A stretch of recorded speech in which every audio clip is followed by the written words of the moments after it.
آج ہم لوگ جو ہے نا یورپ کے سامنے احساس کمتری کا شکار ہیں، الا ماشاء اللہ تقریباً۔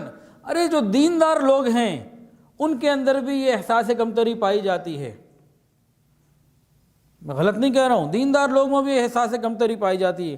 کئی تو بیچارے ایسے احساس کمتری میں مبتلا ہوئے کہ جب کسی مغربی تعلیم یافتہ مسلمان سے بھی گفتگو کرتے ہیں قرآن یا حدیث یا سیرت کے کسی واقعے کو، وہ ثابت کرنا چاہتے ہیں کہ سائنس کے اور موجودہ فلسفہ جو مغرب کا ہے اس کے مطابق ہے، لا حول ولا قوت الا باللہ، اس کے علاوہ اس کے اوپر کیا تبصرہ کیا جائے، کہ وہ احساس کمتری میں اتنا ڈوبے کہ اللہ کے نبی کی باتوں کو توڑ موڑ کے تعویل کر کے کوشش کر کے ثابت کرتے ہیں کہ بھئی سائنس کے مطابق ہے، مغربی فلسفے کے مطابق ہے۔ یہ کیوں پیدا ہو رہا ہے؟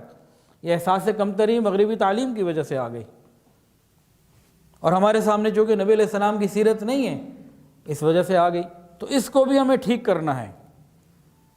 ایک بات کہوں، توجہ سے بات سنیے گا، پوری دنیا میں جتنے بھی مذاہب ہیں، جتنی بھی دینی امتیں گزری یا جو بھی ان کا صحیح یا غلط ہونا، میں اس سے بحث نہیں کر رہا، دنیا میں جتنے بھی بڑے بڑے لوگ ہیں صحیح یا غلط ہونا یہاں بحث نہیں ہو رہی، اگر ان کے ماننے والوں سے یہ کہا جائے کہ تم ان کی زبان سے نکلا ہوا کوئی ایک جملہ جو انہوں نے اپنی زبان میں جس انداز سے کہا ہو بسند تسلسل کے ساتھ ہمیں پیش کر دو، سند تسلسل کے ساتھ متصل ہو، مسلسل ہو، ایک بات پیش کر دو، ایک قول پیش کر دو۔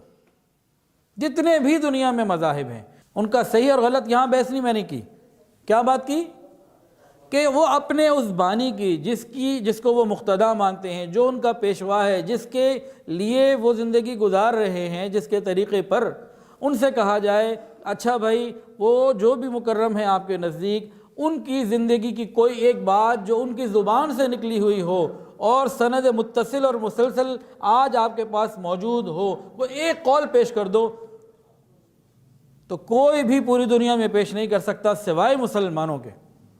مسلمانوں کو کہا جائے کہ آپ حضرت محمد مصطفیٰ احمد مجتبیٰ سرکار دو عالم صلی اللہ علیہ وسلم کی ذرا کوئی بات تو پیش کریں، یہاں مسئلہ پتہ کیا آتا ہے؟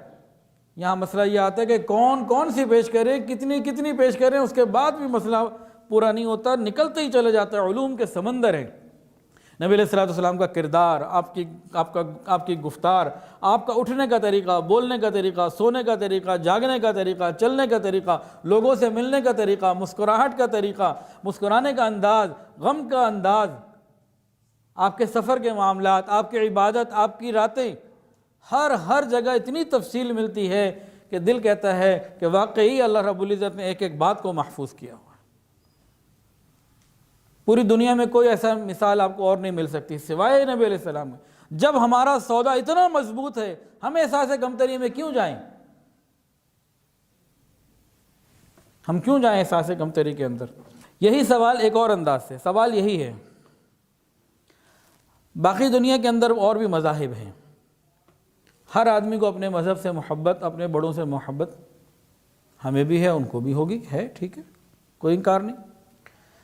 اگر ان سے کسی سے یہ پوچھا جائے کہ پوری دنیا میں سب سے زیادہ جامع ترین ہستی کون ہے، اگر یہ سوال لکھا جائے اور انٹرنیٹ پہ پوری دنیا میں وائرل کر دیا جائے، کیا سوال کہ اس وقت پوری دنیا میں سب سے زیادہ جامع ترین ہستی کون ہے، مختلف جوابات آ جائیں گے۔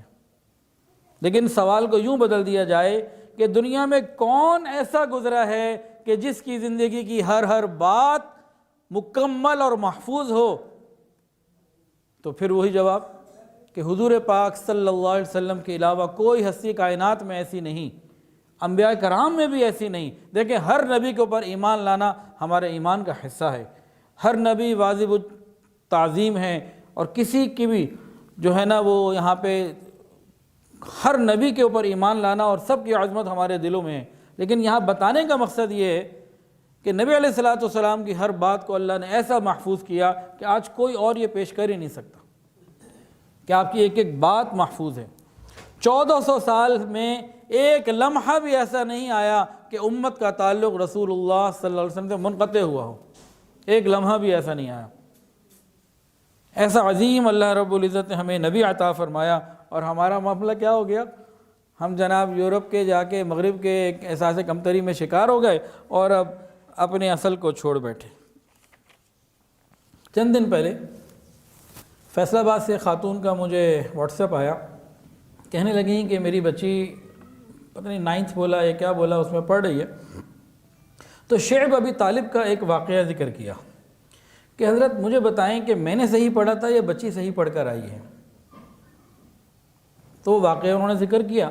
میں نے کہا جی آپ نے صحیح پڑھا تھا بچپن میں، آج جو پڑھایا جا رہا ہے جو انہوں نے بتایا، اگر انہوں نے وہ جو صحیح جھوٹ نہیں تھا سچ بولا تھا، تو میں نے کہا جو آپ بتا رہی ہیں آج جو بچی پڑھ کر آئی ہے وہ غلط ہے۔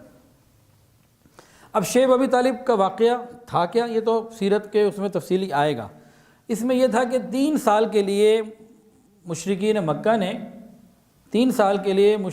مکہ نے صحابہ کو، حضور پاک صلی اللہ علیہ وسلم کو، اہل بیت کو محصور کر دیا تھا اور سوشل بائیکاٹ کر دیا تھا، اور انہوں نے دستاویز لکھ کے بیت اللہ شریف کے اندر لٹکا دی تھی بائیکاٹ کی۔ 3 سال بعد کیا ہوا؟